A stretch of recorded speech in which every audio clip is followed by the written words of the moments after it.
Hello everyone, I am Yagyak Dubey and you are watching my channel Yaksh for You.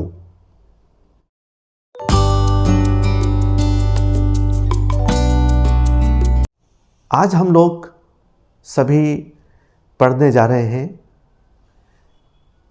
Note making.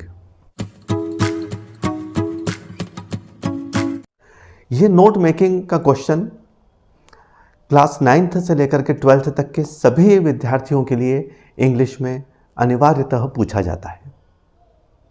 ये 4 marks का 4 number का ये एक question रहता है और बहुत ही आसानी से इसको सॉल्व किया जा सकता है। बहुत ही सिंपल है, हम इसको बड़ी आसानी से सीख सकते हैं। तो इनिशियल स्टेज पर हमें किन किन बातों का ध्यान रखना है वो थोड़ा सा हम जान लेते हैं। नोट मेकिंग में आप लोगों को एक पैराग्राफ आएगा, लगभग 300 वर्ड्स के आसपास का पैराग्राफ रहेगा। तो सबसे पहला जो काम आप लोगों का रहेगा उस पैराग्राफ को पढ़ना, रीड करें उसे बहुत ही गौर से, बारीकी से कि वो जो पैराग्राफ है वो किस संबंध में लिखा गया है।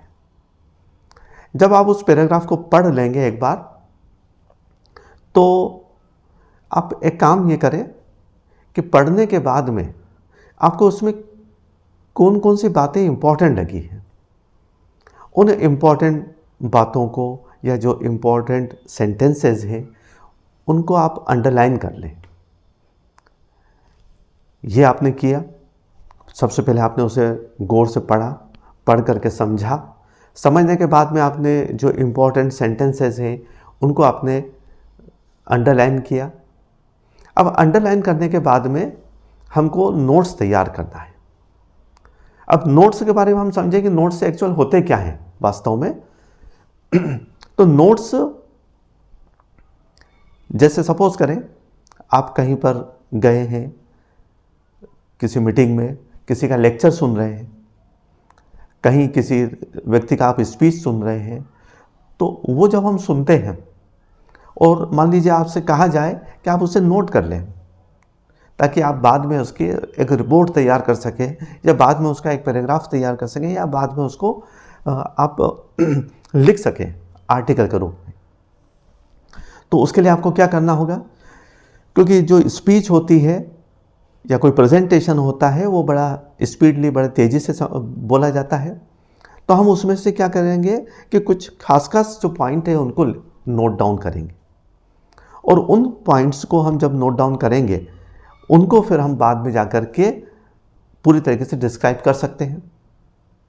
तो जो पॉइंट हम नोट डाउन करें तो वो उस तरीके से हो कि हमें समझ में आ जाए, या सामने वाला कोई अन्य व्यक्ति देखे तो उसे भी समझ में आ जाए कि एक्चुअल इसमें बात क्या कही गई है।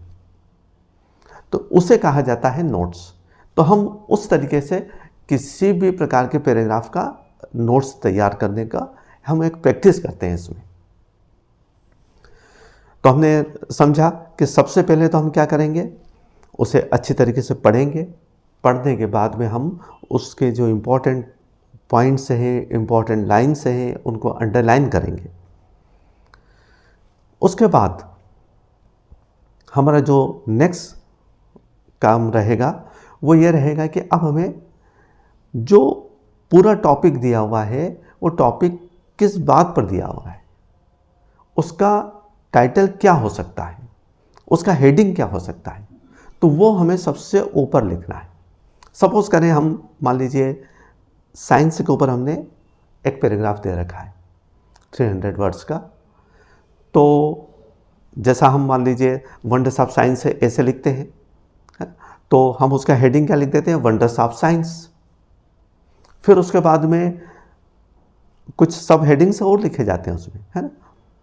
तो सबसे पहले तो हमने टाइटल लिख दिया वंडर्स ऑफ साइंस। उसके बाद फिर जो हम कुछ पॉइंट्स बनाते हैं, है ना, इंट्रोडक्शन है, फिर इम्पोर्टेंस ऑफ साइंस है, या गिफ्ट्स ऑफ साइंस है, या कंट्रीब्यूशन ऑफ साइंस है। इस टाइप से हम अलग अलग पॉइंट उसके बनाते हैं, ठीक है। तो वो किस तरीके से लिखे जाते हैं वो हमको फिर समझना है। तीसरी जो एक और विशेष बात होती है इसमें कि हम इसमें फ्रेजेस यूज करते हैं, कंप्लीट सेंटेंसेस नहीं। जो हम पॉइंट बनाते हैं तो उसमें हम किसी भी स्थिति में ऐसा नहीं हो कि पूरा पूरा सेंटेंस लिखें। कंप्लीट सेंटेंस यदि हम लिखेंगे तो वो इनकरेक्ट रहेगा नोट्स के दृष्टिकोण से, क्योंकि हम नोट्स बना रहे हैं।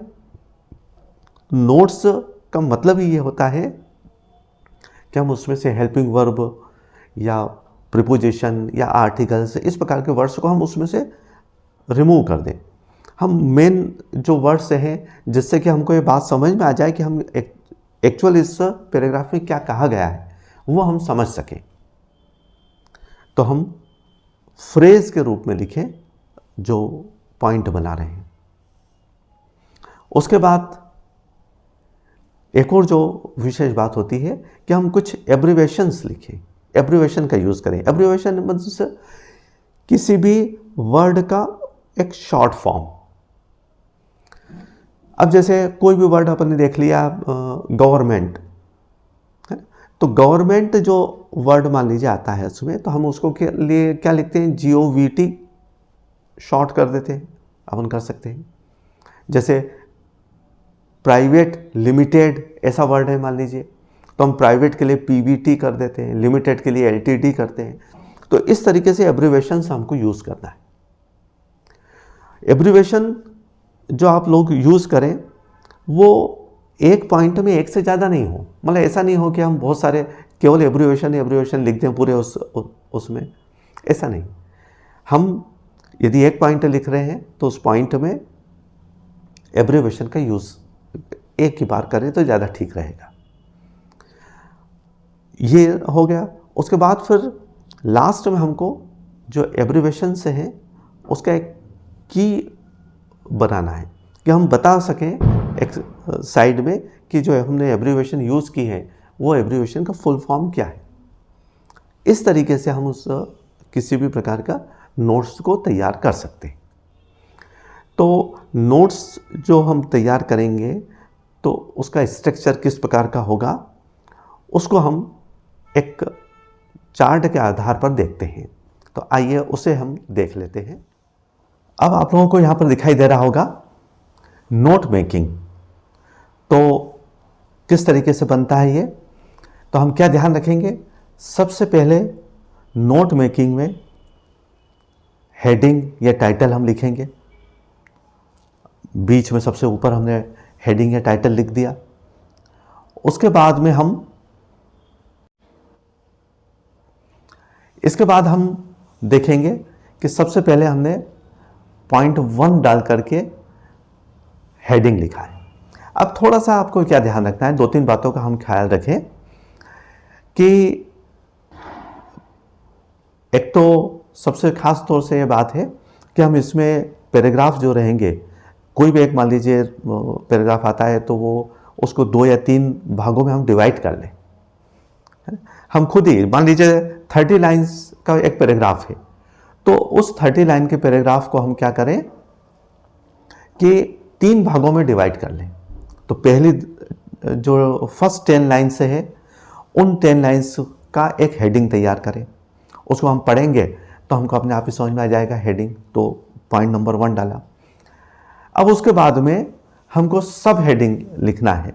अब सब हेडिंग का मतलब क्या हुआ कि उस जो फर्स्ट 10 लाइन से है उन फर्स्ट 10 लाइन में हमको क्या क्या चीज़ इंपॉर्टेंट नज़र आ रही है।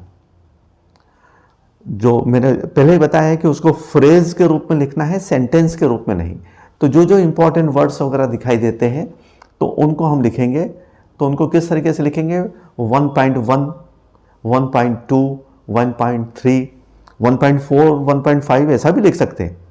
मतलब ऐसा नहीं है कि हम सिर्फ 1.3 तक ही लिखें, लेकिन फिर भी बहुत ज़्यादा लिखने की आवश्यकता नहीं है। अब इसमें एक और बात ध्यान रखना है कि जैसे हेडिंग में हमने लिखा है पॉइंट नंबर 1, है ना, और उसके बाद फिर क्या किया है हमने कि पॉइंट नंबर 1 लिखा है और उसके बाद हमने जहां हेडिंग का H आया है उसके नीचे से हमने 1.1, 1.2, 1.3 इस तरीके से लिखा है ना। तो ये स्पेस का थोड़ा सा ख्याल रखें, है ना। ये लिखा हमने। फिर नेक्स्ट जो लाइन है अपनी, पहली 10 हो गई, उसके बाद नेक्स्ट 11 से लेकर के 20 नंबर की लाइन है मान लीजिए, तो उसमें हम फिर एक सेकंड हेडिंग तैयार करें।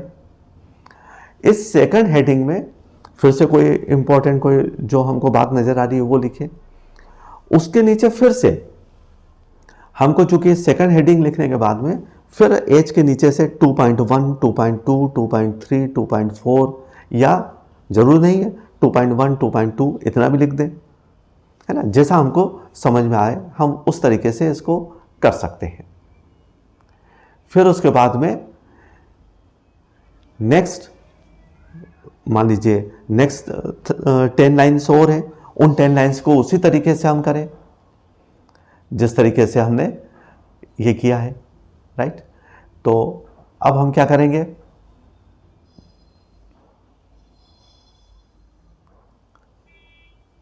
इन 10 लाइन्स में पॉइंट नंबर 3 हमने लिखा। पॉइंट नंबर 3 लिखने के बाद में हम फिर से उसी तरीके से क्या कर रहे हैं, हेडिंग लिखा। हेडिंग के बाद में एच के नीचे 3.1, 3.2, 3.3। इस सब हेडिंग का मतलब ये होता है कि कोई जो अपना सेंटेंस है उस सेंटेंस में से कुछ इंपॉर्टेंट पॉइंट उठा करके हम वो लिखते हैं, जिसका कि सेंटेंस नहीं हो, एक पूरा इंपॉर्टेंट वर्ड्स हो, उन वर्ड्स के आधार पर हम लिख सकते हैं।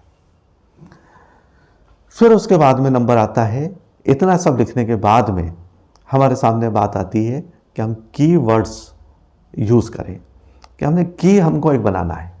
की मतलब कुंजी, तो कुंजी से मतलब ये है कि हमने क्या क्या वर्ड्स अपने पैराग्राफ में यूज किए हैं जो एब्रिवेशन के रूप में है ना, तो उनको हम उसमें लिखें। जैसे यहाँ पर हमने कुछ एग्जाम्पल के तौर पर लिखा हुआ है, ठीक है। तो एग्जाम्पल के तौर पर हमने क्या लिखा हुआ है, एब्रिवेशन को शॉर्ट में क्या लिखा है, ABBR। तो हम इस तरीके से यूज करें। गवर्नमेंट के लिए हमने GOVT किया है, इंजीनियर के लिए ENGG किया है, प्राइवेट के लिए PVT किया है, लिमिटेड के लिए LTD किया है, इंफॉर्मेशन के लिए INFO किया है, फैमिली के लिए FMLY लिख रखा है, एटसेट्रा के लिए ETC। तो इस तरीके से कोई भी जो भी वर्ड हमको नज़र आ रहे हैं जिसके हम बना सकते हैं ऐसे एब्रिवेशंस यानी शॉर्ट फॉर्म, तो वो शॉर्ट फॉर्म हमको उसमें यूज़ करना है। और इस तरीके से हम कुल मिलाकर के एक नोट मेकिंग का जो स्ट्रक्चर है वो तैयार कर सकते हैं। बहुत सिस्टमेटिक तरीके से हमारी कॉपी में लिखा हुआ होना चाहिए। ओके, मुझे लगता है कि आपको समझ में आ गया होगा। ये 4 मार्क्स का क्वेश्चन रहता है, बड़ा इंपॉर्टेंट है, जिसमें कि हमको कुछ भी तैयारी करके नहीं जाना है एग्जाम में, हमको कुछ याद नहीं करना है। जो पैराग्राफ आएगा उस पैराग्राफ के आधार पर हमको इस जो नोट्स हैं उसको प्रेजेंट करना है। जितना सिस्टमेटिक तरीके से आप करेंगे उतना आप लोगों के लिए बेनिफिशियल रहेगा, राइट। तो आज के लिए इतना सफिशिएंट है। यूज़फुल लगे यदि आपको ये चैनल तो लाइक, शेयर्स और सब्सक्राइब जरूर करें। Thank you and have a nice day. Thank you very much.